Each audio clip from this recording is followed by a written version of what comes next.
That event was going on inside. Tension started escalating outside. Groups of protesters showing up to the church speaking out against the president's visit. Police in riot gear eventually declaring an unlawful assembly. ABC 15's Nicole Valdez following these protests in real time. She joins us tonight with more. Well, you would have seen protesters in Phoenix police squaring off right here around 4 this afternoon. We saw the riot gear come out when those protesters grew and got more vocal and started marching the streets.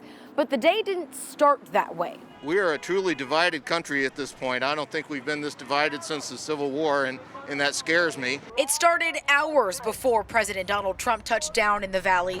Men and women braving the heat in protest of the presidential visit. I wish he was in the office doing his job instead of out campaigning ever since he got elected, but apparently he has a fragile ego and needs to constantly campaign even once he's in office. Some focused on the risk of the COVID-19 spread as our state sees another record day of cases. Everyone's talking about the second wave, but we're not done with our first wave.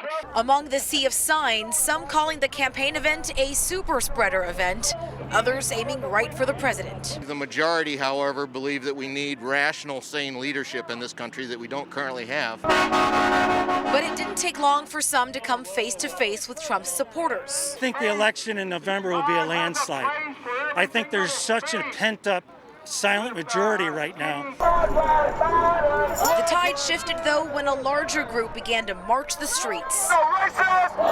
Then things got heated. We're just saying what we feel is right, freedom of speech, and they just come in and they spray us. They straight up shot tear gas at us. That's all it was. We had no problems or anything. They told us to leave and they just shot tear gas at us. The free speech exhibition, several of the demonstrators moved outside of that protected area and began to take over the roadway that was designated for the presidential's motorcade exit. Officers began to form a line to prevent them from taking over the president's path, and as a result of that, one demonstrator struck and hit one of our police officers with his fist, and another officer was also assaulted.